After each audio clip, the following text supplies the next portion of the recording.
پاکستان سمیت دنیا بھر کے مسلمانوں کو ارطغرل غازی ڈرامے سے جنونی لگاؤ ہو گیا ہے۔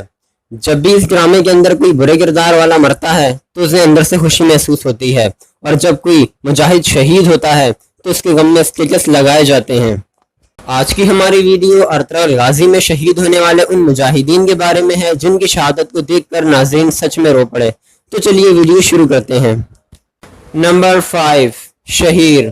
سب سے پہلے بات کرتے ہیں حلیمہ سلطان کے بھائی شہیر کے بارے میں۔ شہیر کی زندگی مشکلات سے گھری ہوئی تھی۔ اس نے اپنی زندگی کا بڑا حصہ دشمنوں سے بھاگتے ہوئے گزار لیا تھا، اور بالآخر کم عمری میں ہی اسے شہادت نصیب ہوئی۔ شہیر اپنی بہن کی آنکھوں کے سامنے دم توڑتا ہے، جو ایک تکلیف دہ مرحلہ ہوتا ہے۔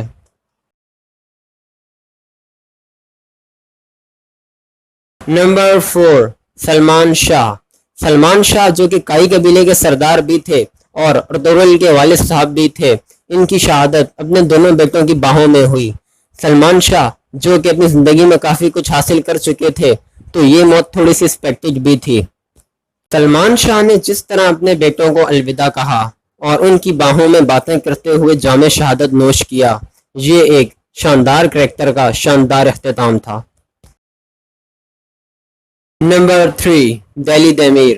دوسرے سیزن کے اختتام پر ایک ایسے کریکٹر کی شہادت ہوتی ہے جو کافی لوگوں کا فیوریٹ کریکٹر رہا ہے، اور وہ کریکٹر ہے دہلی دمیر۔ دہلی دمیر ایک مخلص انسان، بہترین لوہار اور ایک ایسا انسان جس کا کہانی سنانے کا انداز سب کے دل مول لیتا تھا۔ دہلی دمیر بچوں سے بہت محبت کرتا تھا۔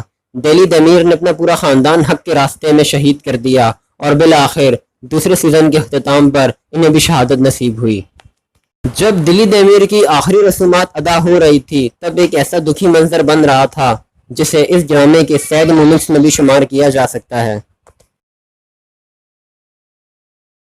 Number 2، Ertugrul.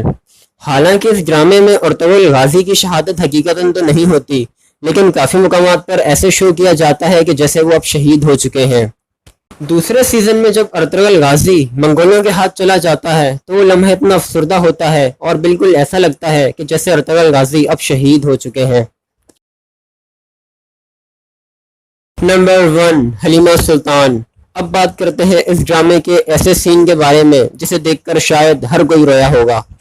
حلیمہ سلطان جس طرح اپنے تیسرے بیٹے عثمان کی پیدائش کے بعد شہید ہو جاتی ہیں، اور پھر جو سٹوری چلتی ہے، یہ سب چیزیں مل کر اس سین کو اس ڈرامے کا بہترین مومنٹ بنا دیتی ہیں، اور یہ سب سے دکھی لمحہ ہوتا ہے اس ڈرامے کا۔